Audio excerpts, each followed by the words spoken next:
In this episode of Man vs. Marriage, it's autism support unscripted. Now, wait a minute. Even if you don't have children or family members with autism, it's likely that you know somebody who does. So stay on, listen to this, and hopefully we can help you help them, or at least give them somewhere to go as an outlet. The podcast. How good do you want your life to be? It's really about becoming the best version of yourself that's possible.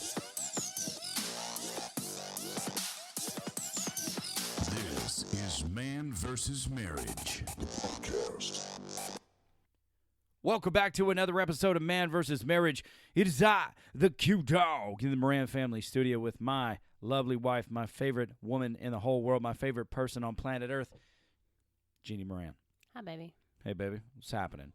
So today we're going to do a little bit of discussion when it comes to autism and an episode on autism, and we're going to do it somewhat unscripted, kind of a hybrid scripted, unscripted. While autism is alive and well and happy down the hallway. Yeah, you know that Moran family disclaimer that I try to give every so often to say, hey, you know, we're a family of 11. My niece just came over, so now there's 12 people here. We got 4 dogs, a couple fish, and 3 of our children have autism. Actually, there's only 11 people here because Hannah's at work. And with that being said, there is always noise. There's a good chance somebody's going to come knock on the door, and we are shoestring budget, do this podcast at home, passion project. So that is where it's at. I have espoused the idea that if you want to pay for a studio, get in contact with me. Quincy at mvsmpodcast.com, and we can talk about, you know, a 5-year sponsorship agreement. I'll settle for a she shed. She shed. Hold on, I had to take a drink of my Black Rifle coffee in my Steven Crowder mug. Neither which are a sponsor of the show, but it's just the way I roll. With that being said, I want to let you know that if you are affected by autism or you have family members that are, we have several episodes I would ask you to go download and listen to and share. And I'm sure there's more in there, but 45, stop everything. Episode 44, 45, 46, and then throughout the thread of 122, 123, and 124, because that 122, 123, 124 is our story unscripted. We talk about autism throughout the duration of that particular group of shows because it is such a large part of our life. Matter of fact, it has affected our marriage, it's affected our family, and it is affecting our future. Mm-hmm. And what that looks like. And that is in no way trying to ask you to feel sorry for us. I'd probably punch you if you did. I mean, I'm not saying I would punch you, but maybe, you know, it's... I look, didn't say you said it. I said it. I don't deal with pity well when it comes to them. I don't feel sorry for our situation. Could it be better? Could it be different? Absolutely. But it is hard. And there have been times where, you know, I have really gotten into despair. And, you know, those are usually multiple sleepless nights or, you know... the day they recognize they're different. They recognize they're different, that their life is not going to be the same, that there are some things they are not going to be able to do. That is really, really hard. Emotional outbursts, physical limitations, you know, those types of things. So for Jeannie and I, you know, we were both told that we couldn't have kids, and then we were told we could, and then we started having children. And we got really good at it. Yeah, we did. Come on, we got very good at it. Yeah, I like that, and I like doing that. With that being said, we started out having a boy, and then we ended up having triplet girls, and then a girl, and then twin girls, and another girl. And I'm detecting a pattern here. Yeah, out of our 8 biological children, we have 3 with varying degrees of autism. One very high function. Like if you met her, you might think she's just kind of quirky, but you wouldn't necessarily know that she has autism. My son, who's moderate, and you could tell if you spoke with him that he, you know, there's something not necessarily typical about him. And then my daughter Kirsten, and you would be able to tell straight away that she is severe autistic. Now, there are some people out there, and good on them, good fortune to them. They have very calm, brilliant, accomplished children with autism that play pianos and, do find one thing to focus on and become absolutely savant status. That is not our children. Well, I mean, Kiki does have one thing to focus on. It's just not, savant status. If there was a savant classification for breaking crayons, then she probably yes, would. Olympic champion right there, buddy. She would be savant status when it came to Crayola crushing. Mm-hmm. But that is not it. But what I want to talk about is I want to kind of cover quickly a few facets. One of the harder things for us, and I'll ask Jeannie to talk about this, was the diagnosis process. Now, Hunter was born with microtia, so he has one ear that is not like the other ear. It was... It's not fully developed. He was born missing a half of his ear, and the canal to his ear is extremely narrow, so that side is a 70% loss right out the gate. Right, and there are some things that come along. There are some traits that come along with being hard of hearing that were evident in his behavior, but his diagnosis took a while. Maybe I just wasn't willing to come to terms with it. He was my only son at the time.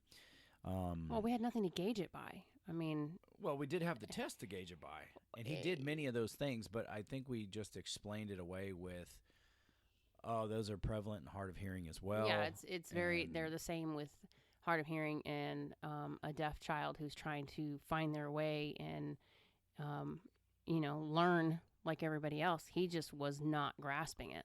There was a sign early on at church one time when Grandma got him this little fuzzy chick for Easter, tried to hand it to him, and he flipped the bleep out. Well, that and small dogs. Oh, my goodness. His fear of small dogs and his ability to climb you like a freaking tree was just...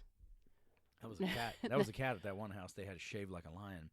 So with that being said, it took a little while for me to come around. It took a while for me to come around and really come to grips with, I have to get my own ego, my own disappointment out of the way, that my child may have yet another disability, and focus. Really, the word that's coming up lately, too, is prioritize what is going to help this young man. Yeah. Quality of life. Get what he needs to help himself in his life. And so the first child we took as far as, professional diagnosis was our daughter Hannah. Both of the triplets are affected, or two of the three of the triplets are affected, I guess I should say.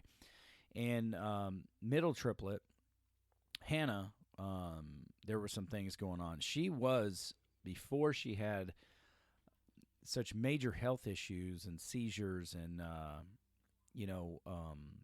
brain surgery type things, she was on that path, of being much brighter than just a basic, a typical average child. Mm-hmm. She had some major setbacks, but I'll have Jeannie talk to you. I wasn't there. I was working, and she took kids to the doctor. This woman used to take 5 kids at 5 and under into into Sam's Club and do her shopping, Walmart. I'm going to tell you, you had some magic in you, just getting it down to a system. So a quick little kudos to you, love. But talk about your experience there so we can kind of help people that may be going through the process relating to the diagnosis. Well, what started it was Hannah was really, really smart. She had born with a brain bleed, had to have her shunt put in. But because she was slow to develop her motor skills, her speech was developed a lot sooner. Her ability, she just sat and watched. Like, she soaked in everything. And at a young age, she was picking stuff up really fast. So, she started talking at 9 months. That's not normal on baby scale. But she couldn't crawl. She couldn't sit up. She couldn't do anything at that point. So all she did was watch, absorb, and repeat. And then the same child learned to crawl, pull up to the furniture, and walk along the furniture in the same freaking day. Like, she just all of a sudden got up one morning and it all clicked. And I honestly, Quincy and I were both going, what the hell just happened? But she had been watching and just taking it all in, and eventually everything just kind of clicked together. Well, she was 2 years, 9 months. It was August. I know that because we had just moved into our new home. And Hannah had a 40-minute long grand mal seizure, which she had never done before. And if you've ever experienced a seizure, a small seizure is scary as hell. A 40-minute one where you cannot tell if she's breathing, you can't tell if she can hear you, you can't tell anything. All you can do is scream at the guy on the phone to hurry up and get your ass over here because I can't stop this. I got in the ambulance with her. It took 3 different rounds of medication. She continued to seize in the ambulance. On the way there, they stopped it. It started back up. They stopped it. It started back up. By the time we got her to the hospital, she was completely sedated.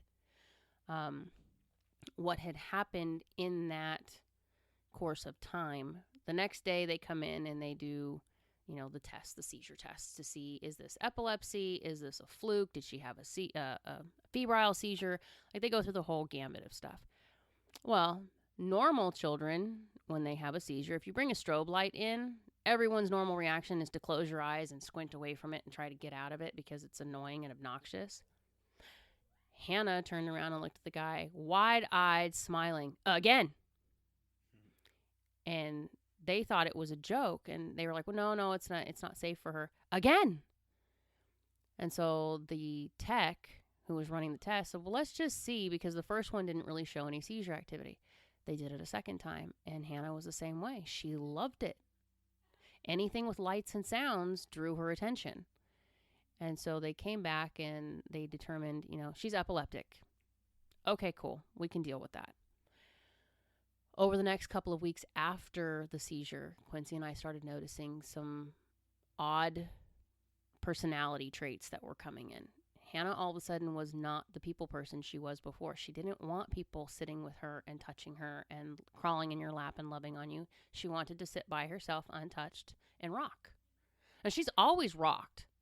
But we kind of attributed that to the fact that when she was an infant, they used to have me hold her kangaroo style, which is skin on skin, and rock with her in a rocking chair because I was nursing her and she was trying to come out of all of her surgery. And shout out to the family members who would give you their professional advice to say she rocks because she's not getting enough attention. Yeah, I'm going to skip past that one right now. But there is there's an element, and just I'll remind myself here, talk about outside voices and their influence. I gotcha. Outside voice. Yeah, that's a better way. I was going to write much more. Okay, so go ahead. We went through this process. We took her to the doctor. They put her on a medication that was for adults, not children. That was the first mistake. Phenobarbital is actually, it even says it in the paperwork, not to be given to anyone under the age of 18. And that was the very first medication that they gave her. Shout out to that idiot doctor who's a douchebag.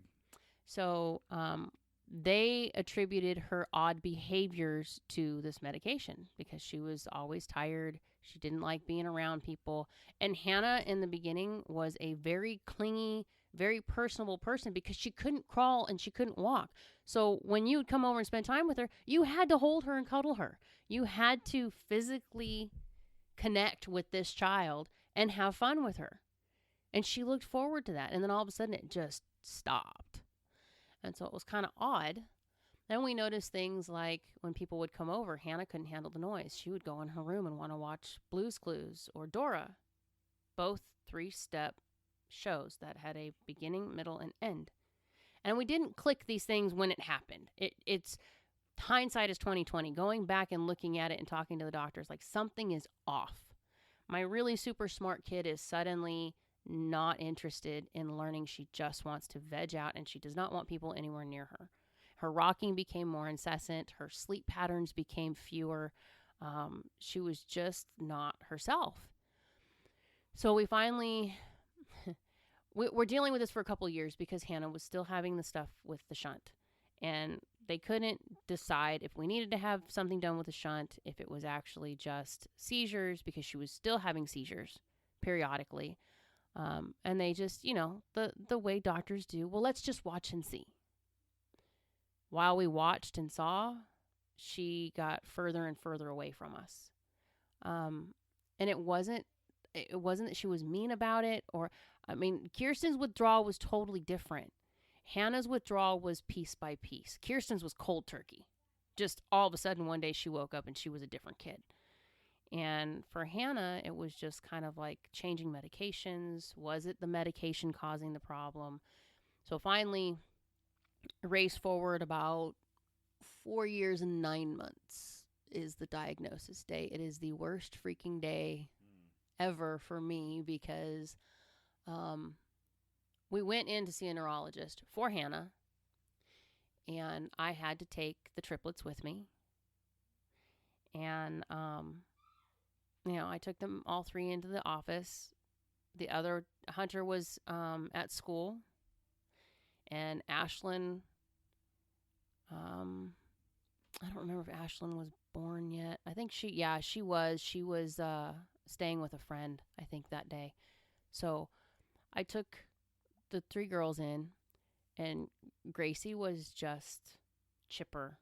She's so different now.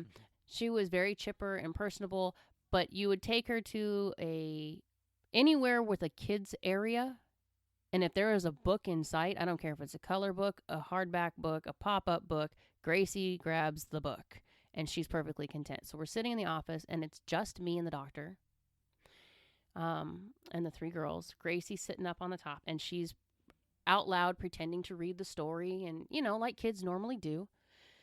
And Hannah's looking at toys and playing with them, and they're like counting toys and counting beads and, different things. And the doctor starts working with her, and I've got Kirsten sitting next to me on the table, and, the doctor starts asking questions about Hannah. And then all of a sudden, towards the end, she says, okay, so Hannah is on the higher end of the spectrum. I'm sure that she's autistic. However, I don't see it being as severe as it could be. I see her being more high functional. If we get preventative care in, we get intervention in, we start working with in-home, get her into services at school right away, and provided the seizures and the brain surgeries stay under control, she thinks Hannah will develop fairly normally and have a normal life. However, that child, and she pointed to Kirsten, she's definitely on the spectrum. And I would go as far to say as she's on the severe end. And I just cracked in half because Kirsten, the whole time we were there, was sitting on the chair, on the table next to me. And I didn't think anything of it because she was quiet, she was behaving, so I wasn't like on her. Yeah. I was trying to focus on Hannah. And as long as Kirsten and Gracie were within arm's reach of me and behaving themselves, we were good. And Kirsten was sitting on the end of the table. The blinds were open. There's a little like play yard with trees and stuff at UCLA where the kids you can see it outside the window. And she was watching the trees sway and was swaying with them in her seat. Never said a word, never made a sound. All these toys are going back and forth between Gracie and Hannah and, the doctor and whatnot. And Kirsten never responded. Lights and sounds went off, siren noises, all these different things that they were trying to do to see if Hannah had a response. Kirsten never batted an eye. And I didn't even notice it because she was behaving herself. Yeah. When you have as many as we had, as little as they were, if they're all quiet, calm, and behaving themselves, you don't question. You just enjoy. And all of a sudden, she's like, yeah, no, that one right there, you need to keep an eye on her. It's like, okay. I came home, and I think Quincy and I just fell apart. I fell apart. I was on the computer instantly. What is autism? Where do I go? How do I get help? What am I looking for? Because they were getting ready to go to school. Mm-hmm. I had no idea what we were up against. And Kirsten, from that day forward, we just started noticing more and more the things the doctor was seeing. She didn't like to be touched. She didn't like to sit in your lap. She didn't like to cuddle. Whereas before, She used to cuddle with Hunter all the time. Yeah. She used to be in the middle of whatever Gracie was doing. Now, she's still extremely close with Gracie. That's like her favorite go-to person. But at the time, when the diagnosis came out, it crushed me because I never saw it. She met her milestones. She was a smiley little girl. She played with toys. She hated stuffed animals, and baby dolls creeped her the crap out, and they still do to this day. But, Gracie couldn't stand koosh balls, so I just took it as it's one of those things that she's just never going to like, and that's fine. But little by little, we started noticing. I think the first time that we really noticed it, she was walking around, and she just slammed her head into the entertainment center. And I freaked out because there was blood in her ear. I had no idea what happened. Quincy was out front working on the van. I ran outside to go get him. It's like, I don't know what she did, but something's wrong. So we went to take her to the doctor. Come to find out, she had a double ear infection. She was running 103 fever. The blood was not because she hit her head. She hit her head because her equilibrium was off, and she fell. Never once did the child cry. Even when she hit her head, she didn't cry. It's like, what are we dealing with? I don't understand. And when they told us all these things that were wrong with her, I think that's the moment that everything just hit, because she doesn't register. She's not normal. Yeah. And she can't tell me. She's sitting here with 103 fever and a dual ear infection. If that was Hunter, whenever Hunter's ears hurt, he was a screaming maniac until we could get the pain to go away. Mm-hmm. She never flinched. If my kid can't tell me that she's hurting, I can't fix it. And I think that was the hardest epiphany moment for me, was I will never know how to fix it. Yeah, that's hard. That's really hard. So if you have, if you yourself have been through it, or have family members or friends who are going through the diagnosis process now, and I mean, that's why they call autism a spectrum, because it seems to be broadening itself. Mm-hmm. I think at some point there's a point where it maybe goes too far.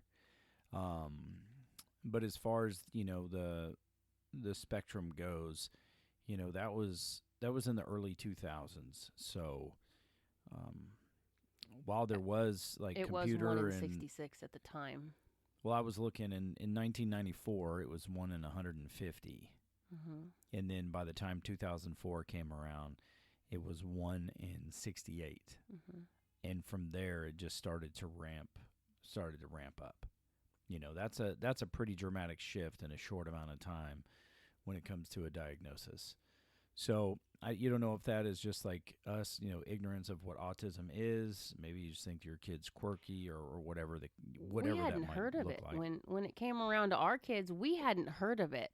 I mean, when we were growing up, if a kid acted the way that Kirsten did, they were considered mentally retarded, and that was the end of it. There was no real label or spectrum or what is this or why is this. They were just all lumped into one category. Right. And, so when we found out about it, it was like, let me go get every ounce of information I can find. I mean, I went on a freaking mission to find out, what am I dealing with and what do I need to do as a mom, because that, for me, it was like I was an instant failure. Yeah. I took it to heart that I carried triplets. I didn't carry them full term. I couldn't even carry them. I got barely to the 3rd trimester, and then they were born. My body couldn't do it. I couldn't do it. I was mentally and emotionally just done by the time they were born, and the amount of hell that we went through just to get them home. I mean, they were in the hospital 3 different times. Was when they came home, and Hannah came home and 24 hours later turned around and went back. Yeah, that was scary. So, it's like there were so many things going on, and on top of that we had Bubba, and trying to, at the time that they were born, we were just learning how to deal with Hunter being hard of hearing, and he had services coming in and trying to teach him because he wasn't talking, and they were trying to help him use sign language and speech, and trying to teach me how to communicate with him and how to keep him, progressing and hitting his milestones, while I was trying to deal with these 3 that had,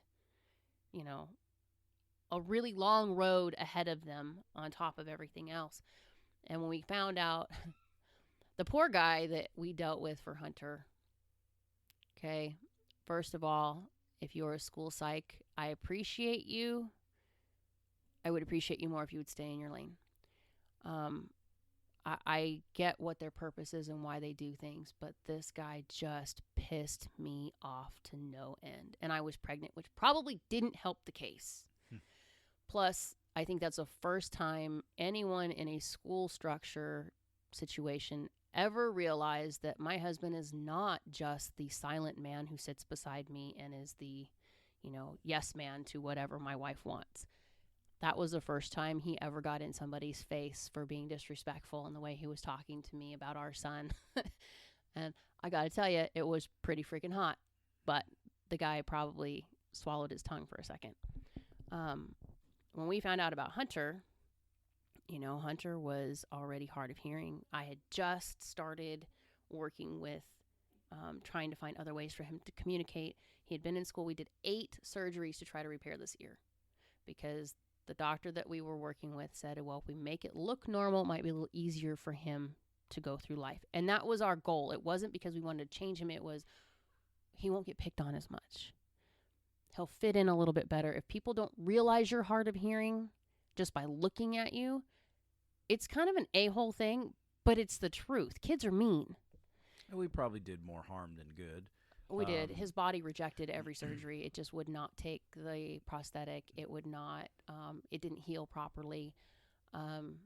He when he got his earrings, that was probably the coolest thing because now he has a reason to have a hole in his ear.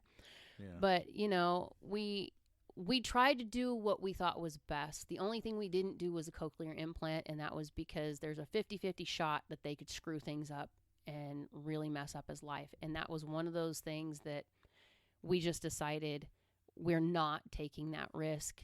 I know that there's a really high percentage of success rate, but when your kid's already been through so much hell and you've got a 50-50 shot, you just kind of pick your battles and say, you know what, we'll just deal with whatever comes. Well, had we understood, I think had I understood, the situation with autism at the time, I would have opted for later in life and kind of giving him the choice.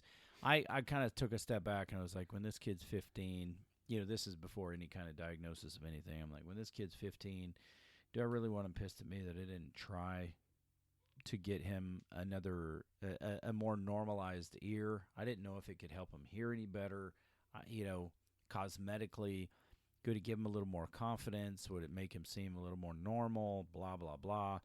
But really, what we could have done and should have done, hindsight's 20/20, like you say, it just allowed him to grow up with his ear the way it was. Yeah. And when he gets older, is it something that you want to do? Or is it just a unique part of you that maybe didn't develop and will give you the opportunity to reach out and connect with other people who are like you, and all the beauty that came from you learning sign language and Hunter and you helping families learn sign language and, ultimately major blessing that came out of a very hard situation. But all that to say, that's our experience, or at least part of our experience when it comes to the diagnosis process. And it can be a really, really challenging time for the mom and the dad. And, if the siblings know are old enough to kind of comprehend what it is, it can be really, really tough. Well, and it may not come from where you're expecting it. It's not always the doctor that points it out. When we moved Hunter to a DHH program because hard of hearing was his primary issue that we knew of. Yeah. And sign language helped him. So we said, okay, well, there's this program. We're going to move him here. We fought with the schools.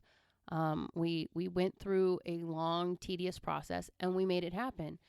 It was the DHH teacher that said, I think we need to have him tested because his behaviors are not the same. And she's deaf.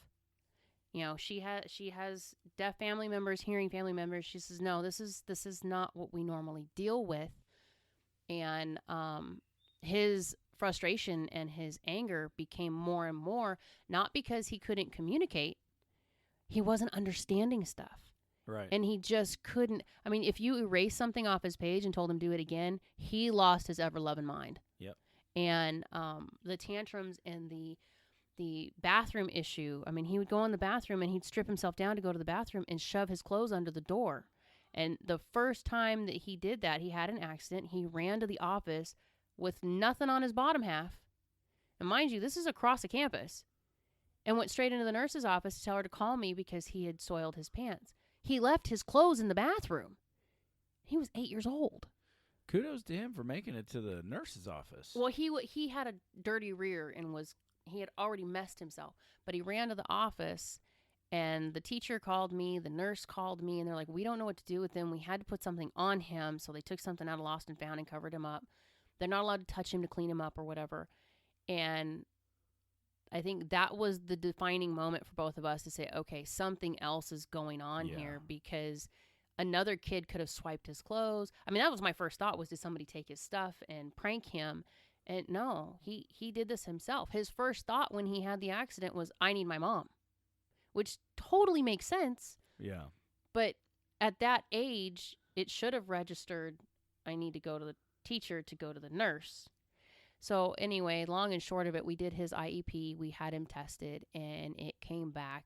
Your son is definitely on the spectrum. He's moderate to severe. And Quincy and I just folded, because all this time we could have done all these preventative things because we've been doing it with the other girls. And now that we knew we could have been doing it, did we fail him?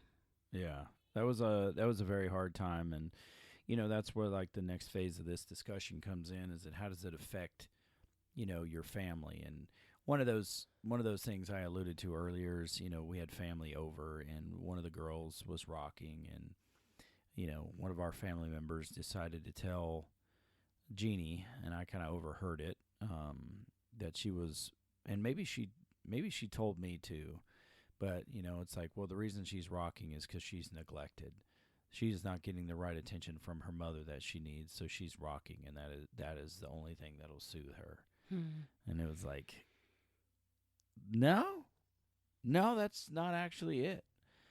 But there are, family members or friends, outside voices or influences, My Jeannie alluded to. Was, if you would discipline them. Oh, gosh. If you would discipline her, she wouldn't act like that. Sometimes you have to just spank it out of them or put them in a corner. But if you would discipline, if you can show me someone who has whipped the autism out of a child, please send them my way. I would like to see the stats on how that happened, because all it did was made us feel like shit. Yeah, especially when, we spent some time disciplining the kids and then got the diagnosis back that there was autism. It was one of the lowest points in my life. Yeah. Even so much as putting them in a corner. I'm about structure. I'm about discipline, and we still have to discipline Hunter and Kirsten now. Hannah, she's much more high function, But even as when they were little, you have to teach about cause and effect, and that was our opinion and our method. But there are certainly things that I would not have done had it been understood that she had a disability, that he had a disability. That it would have been very different. It would have been different. It would have been consistent, because I was consistent and how I carried those things out. But it would have just been different. And we it wouldn't have was left him with teenagers either. Yeah, it was a very very difficult time, and you talk about hating yourself for things. Yeah. Oh my gosh, just terrible times. So just understand that it does affect, it can and will affect, your family, depending on when you get the diagnosis. There is a ripple effect.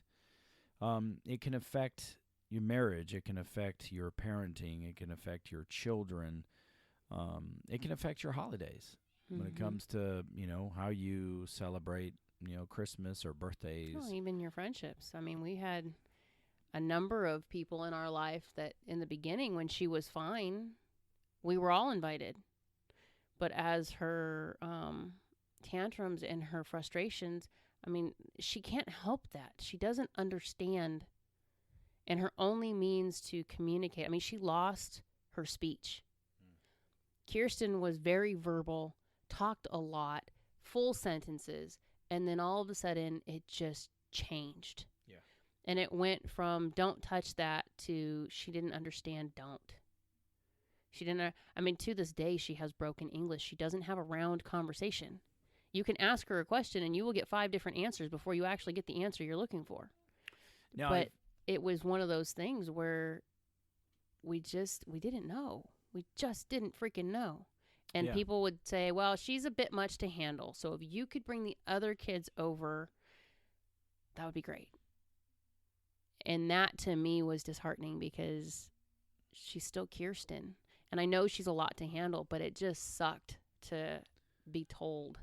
Yeah. And, you know, as much as we didn't know what we were dealing with, I'm sure they didn't either. We had wonderful families around us, the Littles, Nikki V, you know, that really embraced us and got us through some very, very hard and challenging times. I don't even know if they knew how low we had gotten from time to time, but that is, you know, putting that out there is just to say if you're not if autism is not necessarily in your life, in your immediate family or your day-to-day, but there are people who are out there, I want you to just let them know that there are people out there that you listen to that can help relate to what they're going through.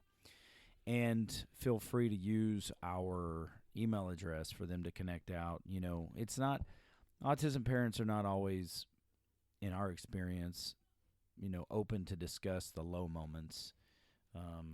They will talk about, you know, what they're going through, what their child is going through, but some of the really low, lonely, painful moments, they won't necessarily bring out for everybody to play with, if you know what I mean. So we're just offering our experience as a resource for those people, either you who's directly affected by it or those people in your life who are affected by it. And I know this is a marriage podcast, but it has affected our life.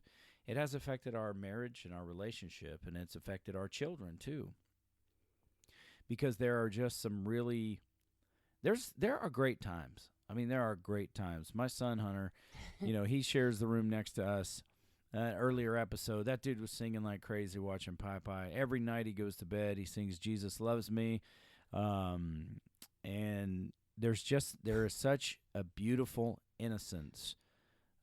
The best was when he loves watching the Santa Claus, the Disney version. He is, to this day, is convinced that Tim Allen is Santa.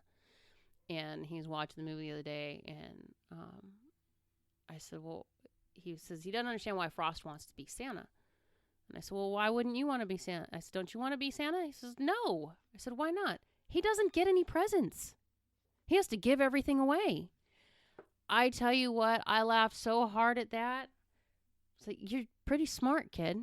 Real smart. The guy does all the work. He gives everything away, and he gets no presents in return. I understand that thought process, but it just, those things that come out are just so innocent. Yeah. I mean, yesterday, Darth Vader's the bad guy because he's black. And I was like, oh my gosh, you can't say stuff like that. People are going to look at you funky. But it was such an innocent statement for him because that's the bad guy in Star Wars. Mommy wears black. Well, he wears black, and then, you know, Luke Skywalker wears white. And so. but it was just one of those moments where in this day and age, it so, could have been taken out of context. It could have, but at the same time, it's just so innocent that it made me laugh. It just really made me laugh. Well, you know, the other thing about it is, if I can keep my train of thought here, we've been through the ringer relative to medication, to school, to people calling outside services on us. Ignorance is not bliss, people. No, I mean we've just been through it in our experience, and sometimes what can we do to support? We don't know. But sometimes sharing a conversation or having somebody who can simply just relate to what you're going through is something that will help. You know, and if you really, a lot of times you just bottle these things up. You bottle these things up and they don't come out until you've been 10, 15, 20 days with very little to no sleep and your child's losing their crap. And the medication that they're on has turned them into a zombie, but not like one of those zombies that sits in the corner. It's like one of the Walking Dead where they're out of control and screaming, biting, kicking, and there's just no peace, no rest, no sanity within your life because you're going through one of those hard moments. I was Hunter and I were going through an exceptionally hard time. I mean, there was one point where he's like, I don't want your last name. I want my papa's last name. I don't want to be like you. And I mean, oh my gosh. All this because when he was 5, I told him he couldn't move to another state.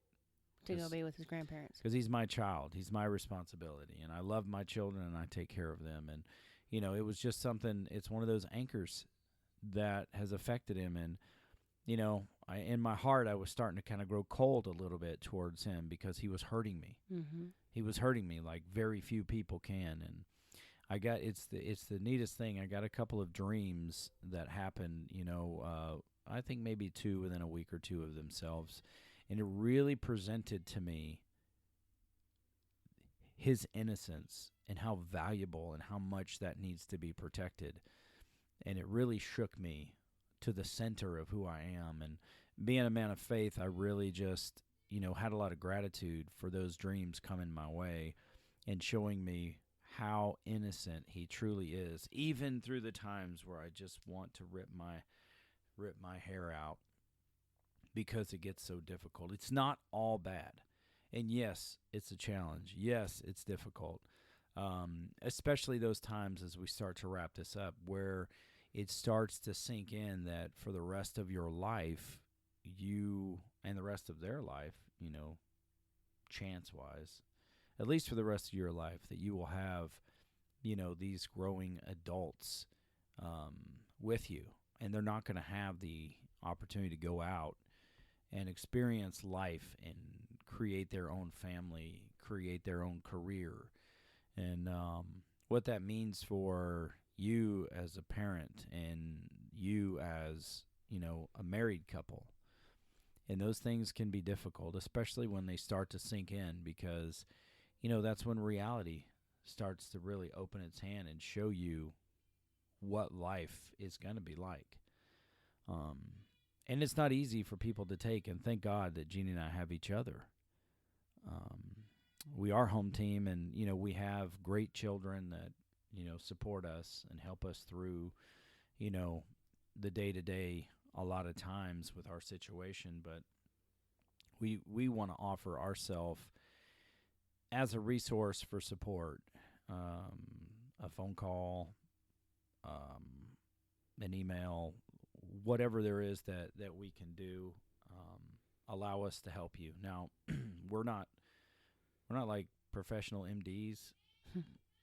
No, we're just experts in what we've been through. Yeah, and we can give you a platform or, those you're connected to somewhere where they can just, what I like to call, let the air out of the balloon. Talk to somebody who can understand. Yeah, there's a lot of places that you can go to get information and get support. But what we found is some of those places can be so filled with negative and, just hard times and what to expect. And they set you up to expect the worst of everything and expect everything to be a fight. And sometimes it's just not the case.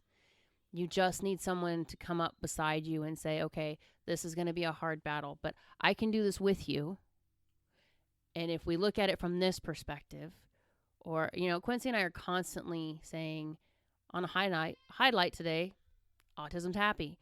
It's an ongoing joke between the two of us, but I would take a happy day over a screaming because I'm hurt or I'm angry day anytime. But when we went through it in the beginning, we didn't have the support that we needed because the people around us didn't understand. They knew just as much as we did, if not less.